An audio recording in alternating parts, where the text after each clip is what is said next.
بسم اللہ الرحمن الرحیم الصلاة والسلام علیک یا رسول اللہ الصلاة والسلام علیک یا حبیب اللہ الصلاة والسلام علیک یا نبی اللہ وعلی آلک و اصحابک یا نور اللہ صلی اللہ تعالی علیہ وسلم۔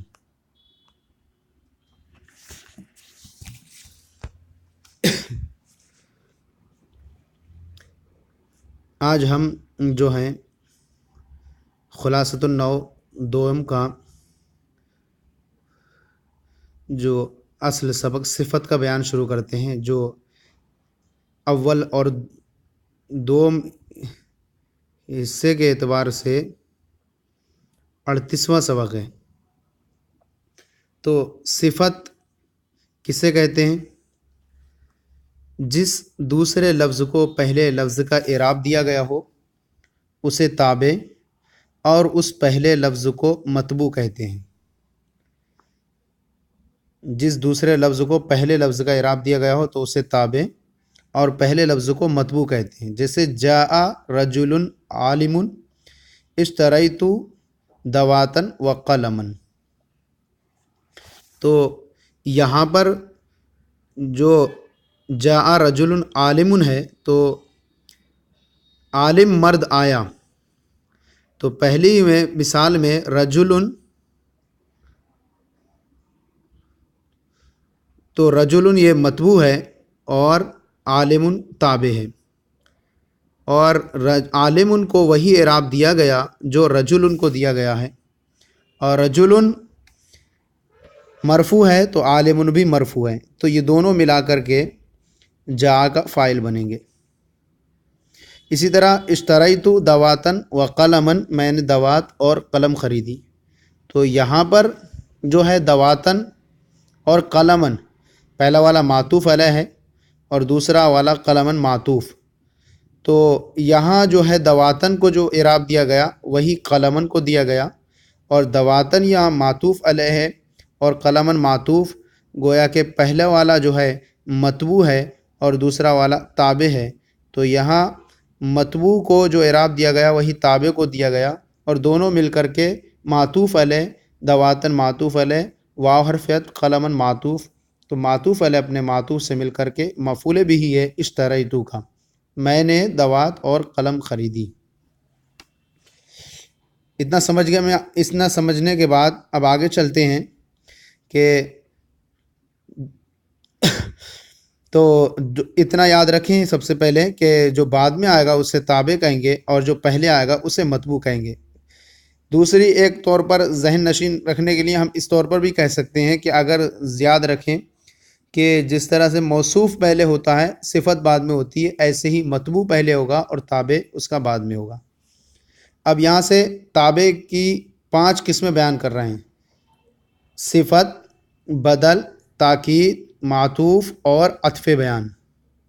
تو ہم نے جو اوپر جو مثالیں پڑھیں رجل عالم والی، یہ جو ہے صفت کی آ گئی، اور اشتریت دواتن و قلم میں یہ معطوف والی مثال آ گئی۔ اب صفت کا بیان سب سے پہلے اجمالاً طور پر یہاں 5 قسمیں بیان کر دیں صفت کے تعلق سے: صفت، بدل، تاکید، معطوف اور عطف بیان۔ اب یہاں پر تفصیل کر رہے ہیں ہر ایک کی۔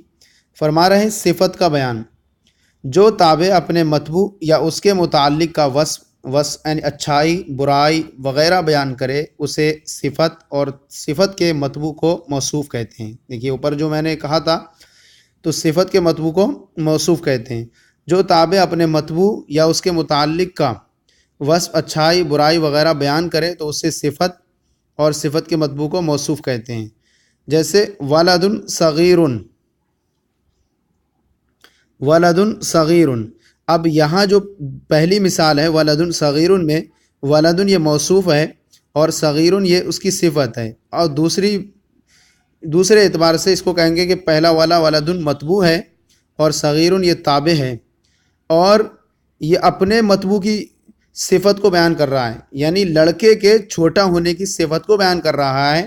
یہ کسی اور کے بارے میں نہیں بیان کر رہا ہے، صرف لڑکے کے بارے میں بیان کر رہا ہے کہ لڑکے چھوٹا لڑکا، تو لڑکی کی خوبی یا لڑکے کا صفت وصف بیان کیا جا رہا ہے چھوٹا لڑکا، تو اس اعتبار سے یہ اپنے مطبوع کا وصف بیان کر رہا ہے، تو یہ بھی صفت ہے۔ اور رجل عالم ابنہ، رجل عالم ابن، ایسا آدمی جس کا عالم ابن، جس کا بیٹا عالم ہے۔ تو اب دیکھیں رجل یہاں تو موصوف ہی ہے، اور بعد والا جو عالم ابن ہے، یہ عالم جو ہے تابع ہے، اور یہ بیٹے کی صفت بیان کر رہا ہے، رجل کی صفت بیان نہیں کر رہا ہے۔ تو جو تابع اپنے مطبوع یا اس کے متعلق کا وصف بیان کرے، تو یہاں عالم جو ہے ابن کی صفت بیان کر رہا ہے کہ ایسا آدمی جس کا بیٹا عالم ہے۔ تو بیٹے کی صفت بیان کی گئی، عالم ہونا، تو اس کو کہیں گے متعلق کا وصف بیان کرنا۔ تو یہ متعلق کا جب وصف بیان کریں گے تو اس کو بھی صفت کا نام دیں گے اور کہیں گے کہ رجل موصوف ہے، مطبوع ہے، اور عالم تابع ہے۔ لیکن اب اس میں دونوں میں فرق کریں گے، اس کی وہ آگے بیان کر رہے ہیں کہ یہاں پہلی والی جو مثال ہے اس کے بارے میں بیان کریں گے کہ اس کو کہیں گے ہم صفت حقیقی، اور دوسری جو مثال ہے رجل عالم ابنہ، اسے کہیں گے کہ یہ صفت سببی ہے۔ اب اس طور پر یہ دونوں مثالیں اوپر دے دیں، اب اس کی آپ تفصیل سنیں۔ صفت کی اقسام، صفت کی دو قسمیں ہیں، صفت حقیقی اور صفت سببی۔ جو صفت موصوف کا وصف بیان کرے اسے صفت حقیقی کہتے ہیں، اور جو صفت موصوف کے متعلق کا وصف بیان کرے اسے صفت سببی کہتے ہیں۔ پہلی مثال ولد صغیر میں یہ صغیر جو ہے یہ تابع ہے اور اپنے موصوف مطبوع ولد کی صفت بیان کر رہا ہے، ولد کے چھوٹے ہونے کو بیان کر رہا ہے، لہذا یہ موصوف کے بارے میں بیان کر رہا ہے، تو اس کو صفت حقیقی بولیں گے۔ اور دوسرے میں جو عالم ابنہ ہے، یہ یہاں پر جو صفت اپنے موصوف کے متعلق کی وصف بیان کرے، تو رجل تو موصوف ہے، لیکن عالم جو یہ صفت ہے یہ عالم رجل کی صفت بیان نہیں کر رہا ہے بلکہ ابن کی بیان کر رہا ہے، اور ابن جو ہے یہ موصوف کے متعلق ہے، یعنی مطبوع کا متعلق ہے، لہذا اس کو صفت سببی کہیں گے۔ اتنا سمجھ میں آ گیا؟ تو اب سب سے یہاں اس طور پر یاد رکھیں کہ صفت کے بارے میں بیان فرمایا انہوں نے۔ سب سے پہلے صفت جو تابع اپنے مطبوع یا اس کے متعلق کا وصف بیان کرے اسے صفت، اور صفت کے مطبوع کو موصوف کہتے ہیں۔ اب مثال جو دی انہوں نے ولد صغیر رجل عالم، پھر اس میں دونوں مثالیں ہیں۔ پہلی مثال ولد صغیر والی صفت حقیقی کی ہے، اور رجل عالم ابنہ بھی صفت سببی کی ہے۔ پھر ان دونوں کی انہوں نے تعریف بیان فرمائی۔ اب اس کے بعد یہاں قواعد و فوائد کچھ بیان فرما رہے ہیں۔ صفت حقیقی درج ذیل 10 چیزوں میں، اور صفت سببی ان میں سے پہلی 5 چیزوں میں موصوف کے مطابق ہوتی ہے۔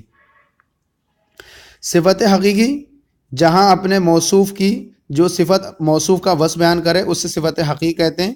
تو صفت حقیقی درج ذیل 10 چیزوں میں، اور صفت سببی ان میں سے پہلی 5 چیزوں میں موصوف کے مطابق ہوتی ہے، یعنی رفع، نصب، جر، تعریف، تنکیر، افراد، تثنیہ، جمع، تذکیر، تانیث۔ تو یہ 10 چیزیں ہیں۔ یہ 10 چیزوں میں یعنی جب صفت حقیقی ہو تو وہاں پر اپنے موصوف کے مطابق ہوگی۔ موصوف کے مطابق ہونے کا مطلب یہ ہے کہ اوپر والی آپ مثال دیکھیں ولد صغیر میں، کہ یہاں ولد کیا ہے؟ مرفوع ہے، تو صغیر بھی مرفوع ہے۔ تو اس اعتبار سے اب ولد، اور اب مرفوع رفع نصب جر میں سے ایک آ جائے گا، یعنی اور صفت حقیقی درجہ ذیل 10 چیزوں میں، صفت اپنے پہلے 5 چیزوں موصوف کے مطابق ہوگی۔ تو اب یہاں رفع آ گیا۔ اب یہاں پر تعریف و تنکیر میں سے یہاں پر ایک لے لیجئے، نکرہ ہو گیا۔ پھر افراد تثنیہ جمع میں سے یہاں پر ہم نے لے لیا مفرد ہونا۔ پھر تذکیر و تانیث میں سے ہم مذکر ہونا لے لیا گیا۔ تو اس اعتبار سے صفت حقیقی درجہ ذیل 10 چیزوں میں، اور صفت سببی ان میں سے پہلی 5 چیزوں میں موصوف کے مطابق ہوگی، اور صفت سببی میں صرف رفع، نصب، جر، تعریف و تنکیر، یہ ان چیزوں میں صفت سببی کا اعتبار کرتے ہیں، اور صفت حقیقی میں 10 چیزوں کا اعتبار کیا جاتا ہے۔ اب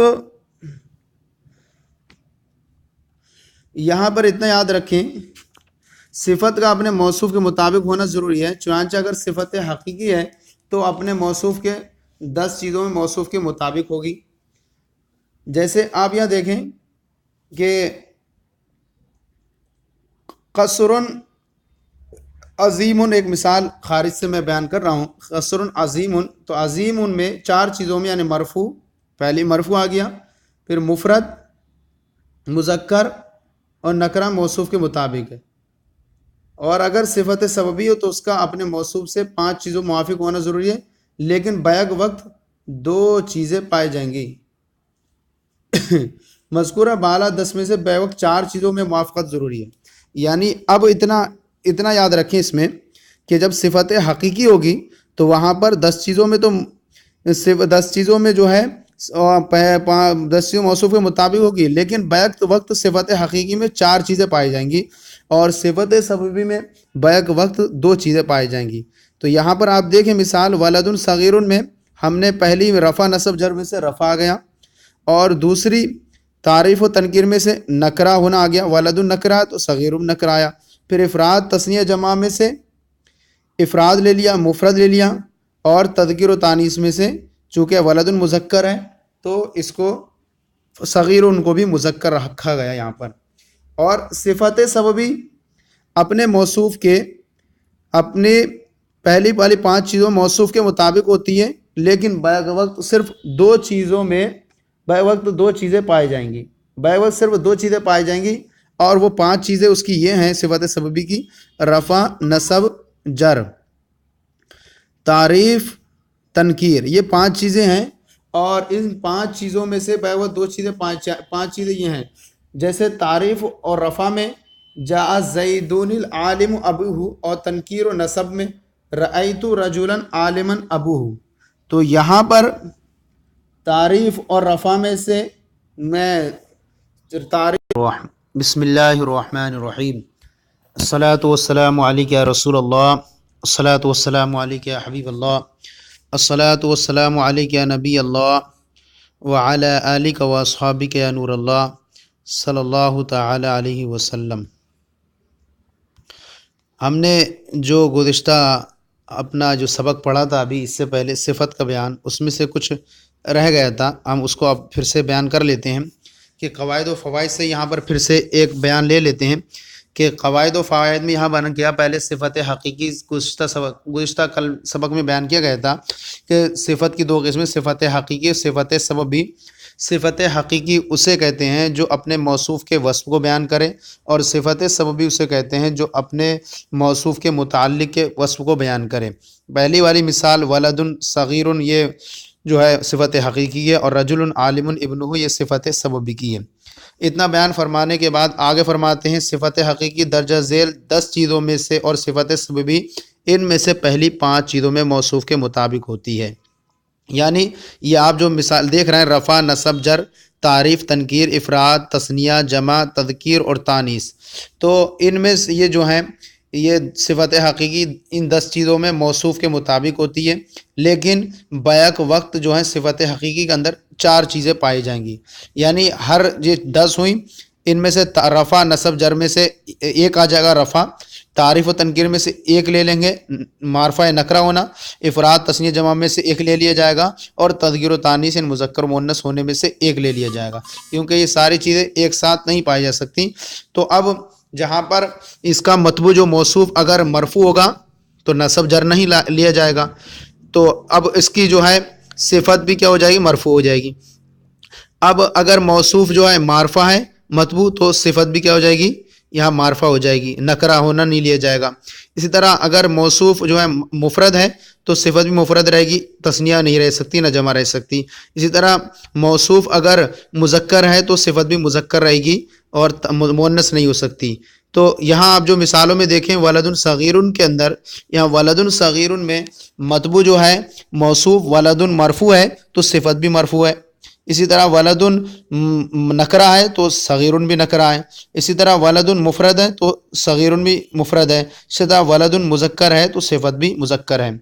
یہ ہو گیا کہ صفت حقیقی کے اندر بیک وقت 4 چیزیں پائی جائیں گی، اور صفت سببی ان میں سے پہلی 5 چیزوں موصوف کے مطابق ہوگی، لیکن بیک وقت اس کے اندر صرف 2 ہی چیزیں پائی جائیں گی.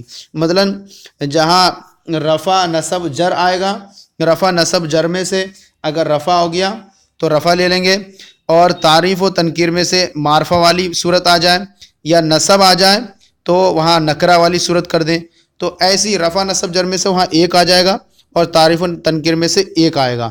تو اس اعتبار سے صفت سببی کے اندر بیک وقت دو چیزیں پائی جائیں گی. ہم اپنی مثال میں دیکھتے ہیں کہ رجل عالم ابن جو اوپر مثال ہے ایسا مرد جس کا بیٹا عالم ہے. تو یہاں پر عالم جو ہے عالم یہاں پر رفع ہے اس پر صفت سببی اب میں سے پہلی 5 چیزوں موصوف کے مطابق ہے. تو عالم یہ مرفوع ہے کیوں اس کا پہلے والا جو متبوع ہے رجل یہ بھی مرفوع ہے تو ایک ہو گیا. اور چونکہ تعریف و تنکیر میں سے دوسری چیز آ جائے گی اور یہاں پر اس سے پہلے رجل جو ہے یہ نکرہ ہے تو اس کا جو متبوع صفت ہے اس صفت سببی یہ بھی کیا ہے نکرہ ہے.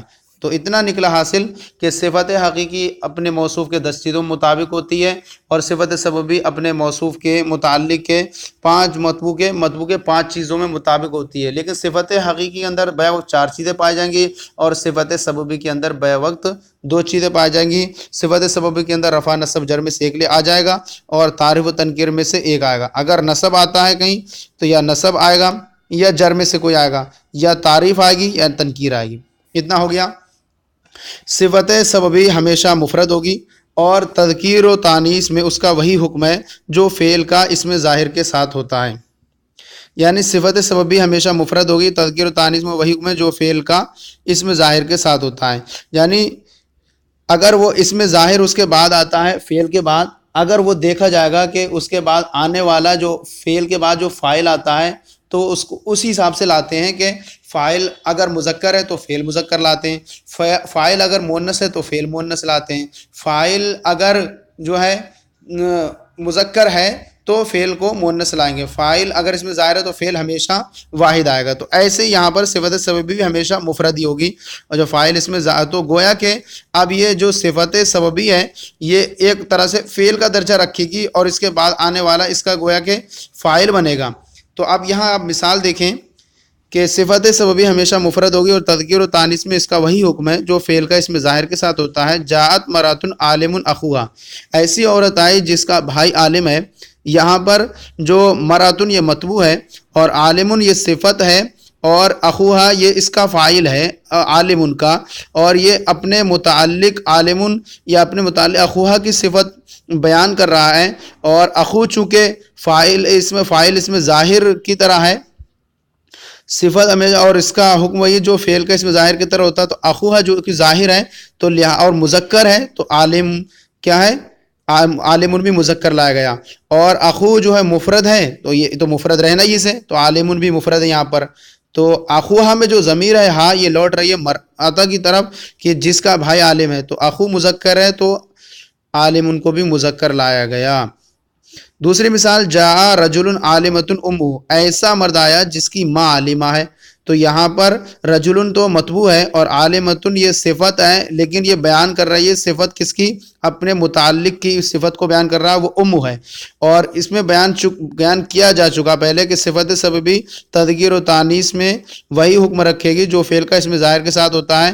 لہذا عالمۃ کے بعد جو آ رہا ہے یہ مؤنث ہے تو عالمۃ بھی مؤنث آیا اور امو بھی مفرد ہے اور یہ کیا ہے عالمۃ بھی مفرد ہی رہے گا. کیوں؟ کیونکہ فاعل کا جس طرح فاعل کا فعل کے ساتھ رہتا ہے کہ فاعل جب اس میں ظاہر ہو تو فعل ہمیشہ مفرد آتا ہے. اب چاہے فاعل یا تثنیہ آ جائے چاہے جمع آ جائے تو فعل ہمیشہ واحد رہتا ہے.